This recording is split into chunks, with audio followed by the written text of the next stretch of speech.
For those who don't know, how did it feel speaking to the survivors of that event, and how did their story impact you? Yeah. You know, it's been very interesting in this journey because I hesitate to ever say that I'm excited to have these conversations, right? Because I'm not excited to talk to people about their trauma. I would rather that they didn't have trauma for us to talk about it all. Um, and yet, the conversations I've had have been invaluable, not just for me, but I think for them as well. Many of them have shared that it's been a cathartic experience to be able to open up in a new way about these challenges 20 years later. For myself personally, I have gained a lot of techniques that I can bring into my own life in order to better deal with the trauma and grief that I am currently going through.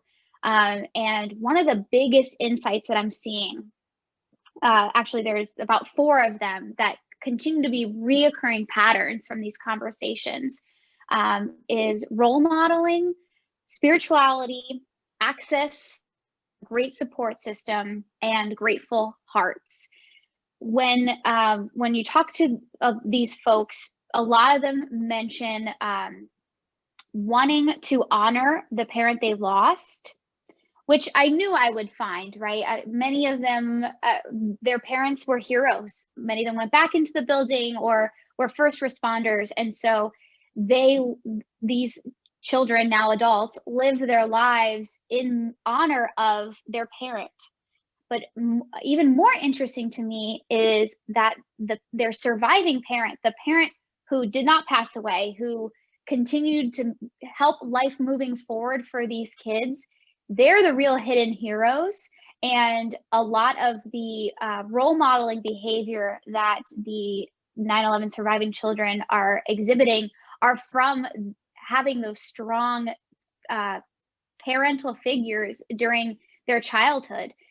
These parents had to pick up after they lost their spouses, keep their kids going to school, get them into therapy, keep those routines, while dealing with their own challenges. And they did so in a way with such grace that we're now seeing a more resilient generation of people now. And so those are some of the most fascinating insights that I've seen. And make me excited, to be a parent someday, so that, I could hopefully be that strong role model that these kids saw in their parents as well. And that's amazing because I look at that story and I look at everything they've gone through, and granted, I'm the outside looking in, and not that it's the same, but if you can compare it to a situation that each and every one of us goes through, because so many of us have our own journey, have our own struggle. And I talk to the audience, and the reason why I have Payton on the show to share her story is to let everyone know that you can have something as devastating to yourself personally, to your family, to a nation as September 11th.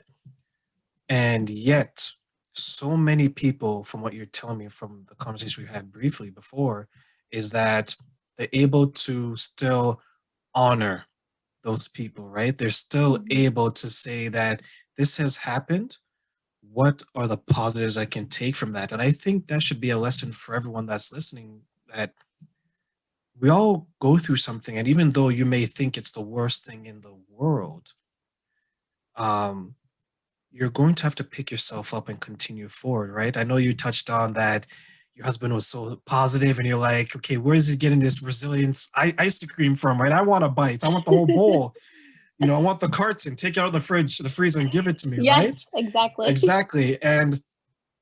But isn't that what we need at the end of the day? Like, doesn't it always come back to who is around you? Who is your support system when your own shoulders are too heavy for your head to cry on?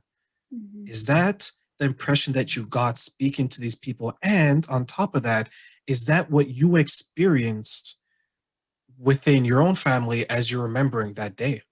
Yes. Community is key. It has been one of the many keys to success that I'm seeing in the 9/11 surviving children I've spoken to. Knowing that they have people that they can count on to get through that, not just family members and friends, but also a community of people who get it.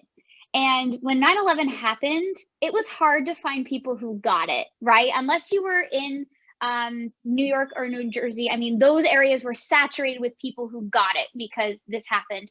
For my husband, his parents were divorced, so he was living in Pennsylvania. He was the only kid in his entire school who lost their parent in 9/11. He even had a guidance counselor tell him that his dad could be alive in an air pocket for weeks after. Like, there are just things that were said and done in what should have been a supportive group for him that wasn't, because they were struggling to find that connection. And so for people who are experiencing their own grief and trauma challenges, I would encourage you to find people in your life who get it. Whether that's, I know for my own challenges, I found a Facebook group of other women going through the same issue. And right now it's really hard to connect in person. But I think, everyone has the opportunity to find a group of people who can say, yes, I'm living that same exact thing. You are not alone in this. And we can get through this together.